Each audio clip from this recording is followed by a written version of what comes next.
The Terminator has guns in it, and here's a little bit about most of them. And I'm sorry for the shit microphone quality, there's nothing I can do. The revolver that Kyle takes from the police officer in the alleyway is a Smith & Wesson Model 15, also sometimes called the Combat Masterpiece. It's also seen used by other police officers throughout the film. Chambered in .38 Special, it was a standard issue for the US Air Force and later the US police departments all across the country. From the 50s up till the mid-80s, even in some places till the mid-90s, but it's mostly been replaced by Beretta M9s, SIGs and Glocks since then. Not too much more really to say about this one, it's cool, I like it.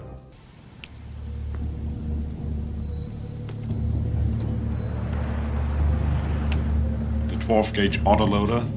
The Franchi Spas 12. Spas stands for Special or Sporting Purpose Auto Shotgun. It's a 12 gauge. The gun in fact can go pump or auto like the clerk says in the movie. Shows up in lots of media, so if I continue this series it'll definitely show up again.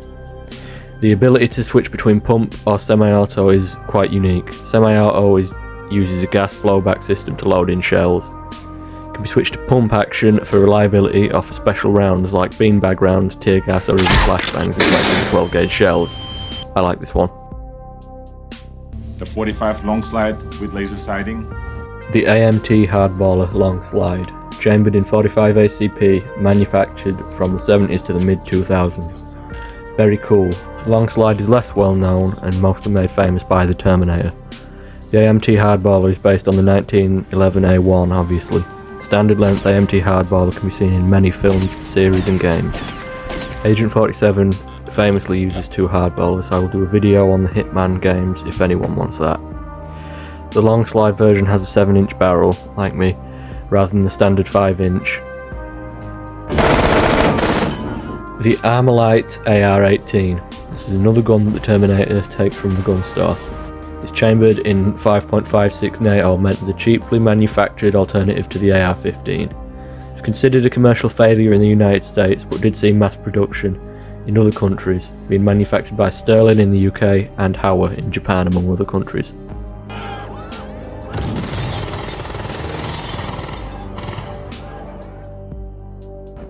The Uzi 9mm is one of the guns that the Terminator takes from the gun store. Invented by Uziel Gal in the 1940s and adopted by the Israeli army in the mid-50s. Uziel Gal asked for the gun not to be named after him. This was of course ignored. The Uzi is chambered in 9mm parabellum, not parabolum, or 45 ACP in some variants. There were versions in 22 long rifle for civilian training and some in 5.56 NATO or 41 Action Express, but they were rare and experimental. The Uzi had a fire rate of about 600 to 700 rounds a minute. Very cool. The Ithaca 37. The shotgun that Kyle takes from the police cruiser in the opening. This one has an extended mag tube allowing for more shells. The extended tube holds 7 rounds plus the one in the chamber, compared to the standard 4+1. The Ithaca 37 that the Terminator finds in the squad car after the nightclub shootout has the standard length tube. Kyle saws the buttstock off the Ithaca to make it easier to hide in his coat. Colt M16A1, again chambered in 5.56 NATO. Used here in the police station shootout by the two detectives. Famously, the original M16 was shit, and it broke all the time. Soldiers in Vietnam were told it's self-cleaning, and obviously it's not. That led to the guns going rusty inside and getting jammed up with jungle gunk, since no one was cleaning their rifles in the middle of a jungle. This is not the soldiers' fault. They pushed the bollocks so hard that they didn't even issue cleaning kits with most rifles.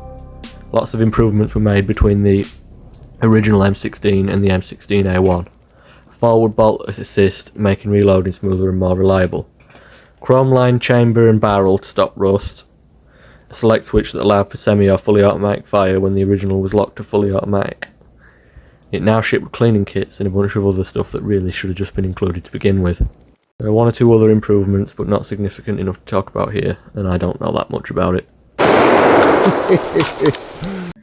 Colt Python. It's held by the officer who checks the Terminator's crashed squad car after the car chase while Kyle Reese is arrested. Chambered in .357 Magnum. There's not a lot I can really say about it here as it's not that important in the film. I'd like to do a video on the first season of The Walking Dead, and I'll probably talk about it a lot more there. The Ruger Speed 6 and Security 6. The Security 6 could be chambered in 357 Magnum, 38 Special and 9mm.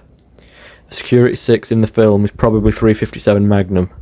The Speed 6 could be chambered in 357, 38 Special and 9mm. The one in the film, I think, is 38 Special. The Ruger Speed 6 had a 2.75 inch barrel like you, and the Security had a 4 inch barrel or sometimes a 2.75 inch barrel. This is a generalisation as they had many variations. These are just the most common. Browning 50 cal M2 HB, made by John Browning about 107 years ago as of 2025. Designed to take out tanks and aircraft in World War I, but was not complete until the war was over. It was used a lot more in World War II and is still in use today by the US military in basically the same capacity. The HB stands for heavy barrel. The Velmet M82, a Finnish bullpup rifle based on the standard Velmet rifle. The receiver looks just like an AK-47 hidden inside a shitty stock, which is basically what it is.